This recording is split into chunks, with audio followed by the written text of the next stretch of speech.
Hello, ആരാ? അദ്ദേഹം ഇവിടെ ഇല്ല. സത്യമായിട്ടും ഇവിടെ ഇല്ല.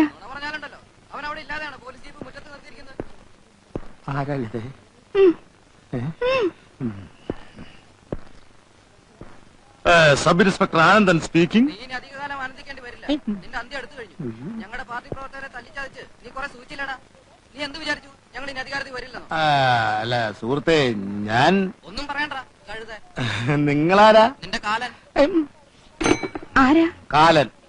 എന്റെ കാലൻ. ഇന്നലെ വിളിച്ച് ഇതുപോലെ തെറി പറഞ്ഞ് വേറൊരു ശബ്ദ. അതെ, അത് വേറെ കാലനായിരിക്കും. എന്റെ സ്റ്റേഷൻ അതിർത്തിയുടെ പല കോണുകളിൽ നിന്നും പലരും വിളിച്ച് പുളിച്ച തെറി പറയുന്നുണ്ട്. എല്ലാം ആനന്ദേട്ടൻ വരുത്തി വെച്ചല്ലേ? എടി, സർക്കാർ മാറി വരുമെന്ന് ആരെങ്കിലും വിചാരിച്ചോ? RDP-ക്കാര് പറഞ്ഞു, INSP-ക്കാരെ ഞാൻ തല്ലി. ഏതായാലും എന്റെ കാര്യം പോക്കാ. നമ്മുടെ മക്കളെ അവര് കിഡ്നാപ്പ് ചെയ്യുമെന്ന എന്റെ പേടി. കിഡ്നാപ്പിംഗ് ആണല്ലോ പുതിയ ഫാഷൻ. ഒരു കാര്യം ചെയ്യ്, നാളെ മുതൽ പിള്ളേരെ സ്കൂളിൽ അയക്കണ്ട. ഞാൻ പോട്ടെ. ഞാൻ ജീവിച്ചിരിപ്പുണ്ടെങ്കിൽ വൈകുന്നേരം കാണാം.